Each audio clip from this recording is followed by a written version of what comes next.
күнін қарсы алайық, билейік, жыр жырлайық, ән салайық.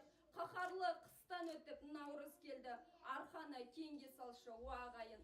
Құрметті ата-аналар, ұстаздар, әріптестер, бүгінгі мерекелеріңізбен құттықтаймын. Әнемне дегенше көктем келіп, наурыз мерекесі де келді. Наурыз мерекесі әр отбасына құт береке, ырыс несібесін алып келсін. Апай, бүгін біздің әжеміздің бесік тойының шақырған еді ғой, сонда бармаймыз ба? Апай, тойға барайықшы. Бізді бесік тойға шақырған екен наурыз күні. Жүріңдер топқа барып, достарымызды алып келейік наурыз тойға.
Енді міне сендердің келгендеріңді көріп қуанып тұрмын. Менің немерем дүниеге келіп, бүгін міне үлкен қуаныш үстіндемін.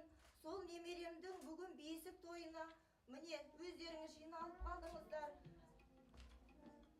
Әже, сіздің тойыңызға жай келген жоқ, біз ән жырымызды ала келдік. Солай ма балалар? Ендеше қазір тойды наурыз думан әнімен бастаймыз.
Әжеміздің үйі бізге көрпеше төсеп қойып те жайғасып отырамыз, аяғымызды жинап. Малика, қыздар әдем болып отырады.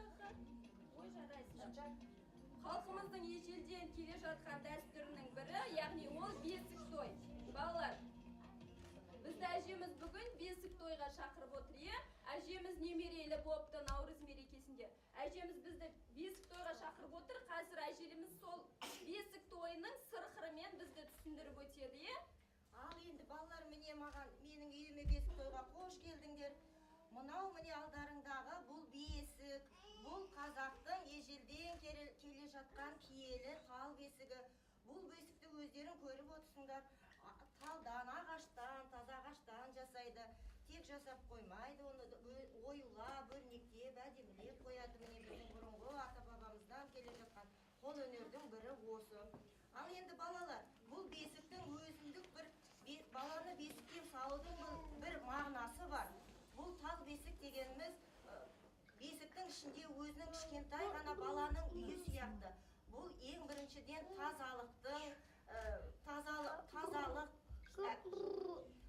өзі таза, бұл бесікке жатқан бала таза болады, денесіне ешқандай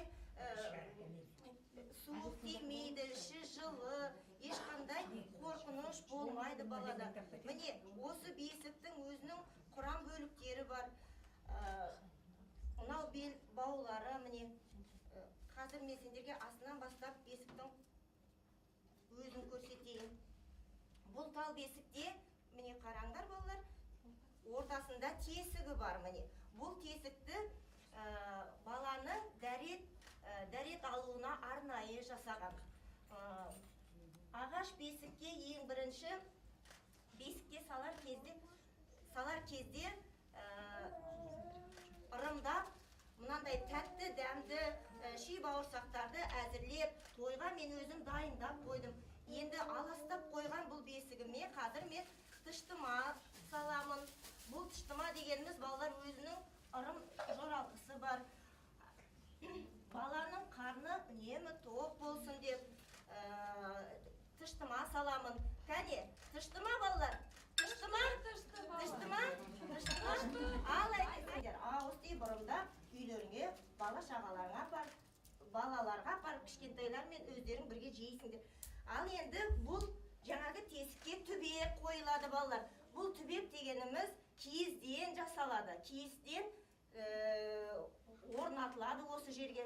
Содан кейін бұған баланың дәреті түседі. Оған жұмсақ, әрі жылы қойдың жүнінен жасалған осы тесікке дәл келетін жаңағы ойығы бар, сырмақ салынады. Бұл сырмақ баланың жамбасына, арқасына өте жұмсақ, жылы болады. Өстіп қабаттап сырмақты жаңағы салғаннан кейін оның маңайына бірінші жастық саламын. Басы сәл көтеріңкі, одан кейін жаңағы тесіктің айналасына кішкентай жастық салады. Оның басы кішкене биік болғаннан кейін кеудесі де төмен түсіп кетпеу үшін кішкене жастықтарды орналастырады. Ал осы жерге шүмек орнатылады. Шүмекті баланың дәрет мүшесіне жаңағы кигізіп қояды. Кіші дәреті де, үлкен дәреті де таза осы жаңағы түбекке түседі. Одан кейін баланың жаялығын, міне, келін әкеле ғой. Жаялығында да өзінде не бар? Ойығы бар. Осы ойықты жаңағы ойыққа әкеліп жаямын. Одан кейін баланы жатқызып, жалаңаш, міне, оның үстіне киім киімейді балалар. Бала еркін, өзінің жаңағы жылы жұмсақ жаялығымен баланы басын орап, мынау